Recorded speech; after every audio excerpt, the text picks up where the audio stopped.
Looking at how to simplify a fraction. When I simplify a fraction, let's start with a regular one just off the bat. Let's say that I have 8/12, and I want to simplify this fraction. The very first thing that I actually want to do, if I can't recognize them right away, is make factors. Factors are two numbers that go into a product.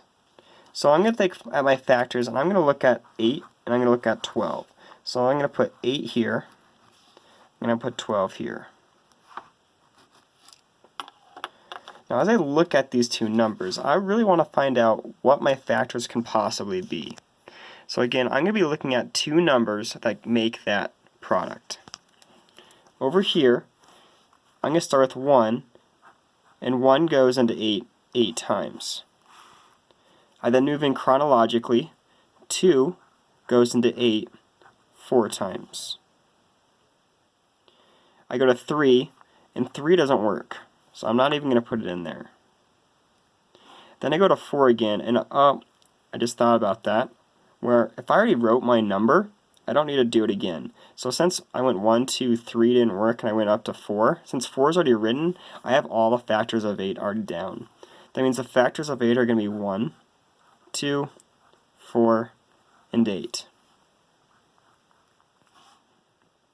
Now let's do the same thing for 12. I start with 1. 1 times 12 is going to give me 12. I go to 2. 2 times 6 is going to give me 12. I keep going.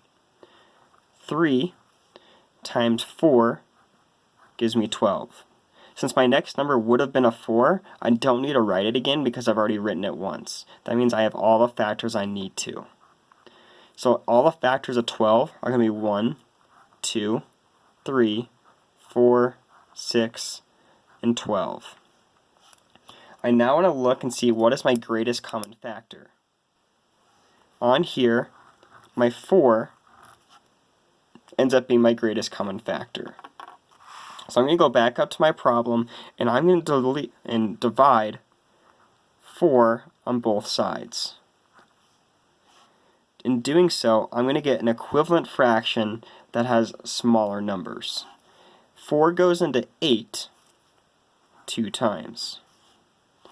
4 goes into 12 3 times, so 8/12 simplifies to be 2/3. Let's move on to our improper fraction method here. The improper fraction method is actually a lot similar. It's just working with larger numbers.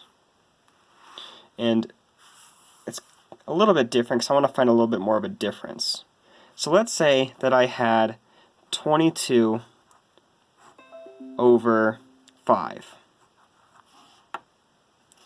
Instead of finding my factors, I'm actually going to find and kind of make this into a mixed number.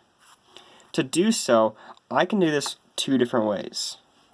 The first way is to do repeated subtraction, where I'm going to take my 22 and I'm going to subtract 5 until I have a number equal or less than 5. So let's go ahead and do that. 5 cannot minus 2, so I must borrow. My 2 becomes a 1, and this 2 becomes a 12. 12 minus 5 is 7. 1 minus nothing is 1. This would be my first whole number. I'm going to do it again. I'm going to subtract a 5. 7 minus 5 is 2, and I drop down my 1. This would make it the second 5. I'm going to keep going. I subtract 5 again. I borrow. This becomes a 0, and this becomes a 12. 12 minus 5 is going to give me 7. And now this is my third 5. I'm going to subtract 5 one more time and get 2.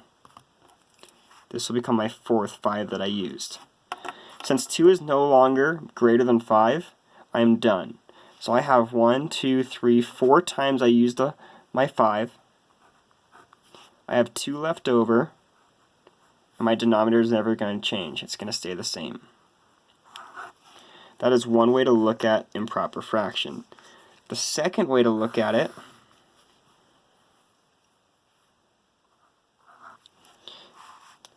is to get as close as we can. So this is actually a little bit of multiplication and subtraction.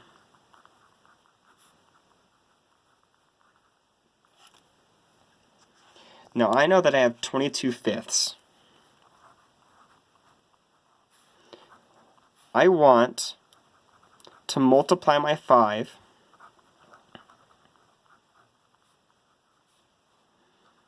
by some number without going over 21.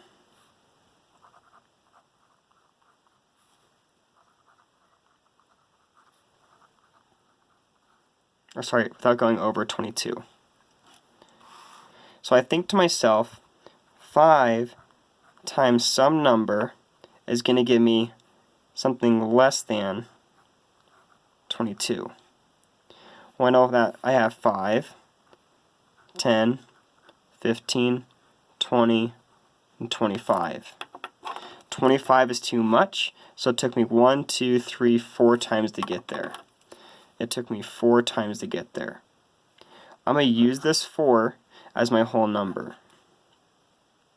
Now since I got a 20, I'm going to subtract that from my original numerator. So I'm going to take 22, I'm going to subtract 20.